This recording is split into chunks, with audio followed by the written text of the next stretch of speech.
ଆସିଛି ଆଉ ଏକ ଲଘୁଚାପ। ଦେଶରୁ ମୌସୁମୀ ବାୟୁ ପ୍ରତ୍ୟାହାର ପରେ ଅକ୍ଟୋବର 24ରେ ବଙ୍ଗୋପସାଗରରେ ପ୍ରଥମ ଲଘୁଚାପ କ୍ଷେତ୍ର ସୃଷ୍ଟି ହେବା ସମ୍ଭାବନା ରହିଛି। ଏନେଇ ଗୁରୁବାର ଭାରତୀୟ ପାଣିପାଗ ବିଭାଗ IMD ପକ୍ଷରୁ ସୂଚନା ଦିଆଯାଇଛି। ଲଘୁଚାପଟି ସୃଷ୍ଟି ହେବା ପରେ ଉତ୍ତର ପଶ୍ଚିମ ଦିଗରେ ମୁହାଁଇପାରେ। ଜାତୀୟ ପାଣିପାଗ ସଂସ୍ଥାର ପୂର୍ବାନୁମାନ ଅନୁଯାୟୀ ଦକ୍ଷିଣ ପୂର୍ବ ବଙ୍ଗୋପସାଗରରେ ଏବଂ ସଂଲଗ୍ନ ଆଣ୍ଡାମାନ ସାଗରରେ ଏକ ଲଘୁଚାପ କ୍ଷେତ୍ର ସୃଷ୍ଟି ହେବା ନେଇ ସୂଚନା ମିଳିଛି, ଯାହା ଅଧିକ ତୀବ୍ରତର ହେବ ଓ ପଶ୍ଚିମ ଉତ୍ତର ପଶ୍ଚିମ ଦିଗକୁ ଗତି କରିବ। ଆସନ୍ତା ସପ୍ତାହରେ ବଙ୍ଗୋପସାଗରରେ ଅବପାତ ହେବା ପାଇଁ ଏକ ଅନୁକୂଳ ପରିବେଶ ରହିଥିବା ପାଣିପାଗ ବିଭାଗରୁ କୁହାଯାଇଛି। ଅନ୍ୟପଟରେ ଦକ୍ଷିଣ ପଶ୍ଚିମ ମୌସୁମୀ ବାୟୁ ଗୁରୁବାର ଦିନ ସମଗ୍ର ଦେଶରୁ ପ୍ରତ୍ୟାହାର ହୋଇଥିବା ପାଣିପାଗ ବିଭାଗ ପକ୍ଷରୁ ସୂଚନା ଦିଆଯାଇଛି। ଦେଶରୁ ମୌସୁମୀ ବାୟୁ ଅପସରି ଯାଇଥିବା ବେଳେ ବର୍ତ୍ତମାନ ତାପମାତ୍ରା ସ୍ୱାଭାବିକ ରହିବ ବୋଲି ପାଣିପାଗ ବିଭାଗ ଆକଳନ କରିଛି।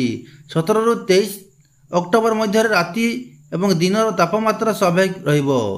24ରୁ 30 ଅକ୍ଟୋବର ପର୍ଯ୍ୟନ୍ତ ରାତିର ତାପମାତ୍ରା ସ୍ୱାଭାବିକ ଠାରୁ ଅଧିକ ରହିବ ବୋଲି ଆଶା କରାଯାଉଛି, କିନ୍ତୁ ଏହି ସମୟ ମଧ୍ୟରେ ଦିନର ତାପମାତ୍ରା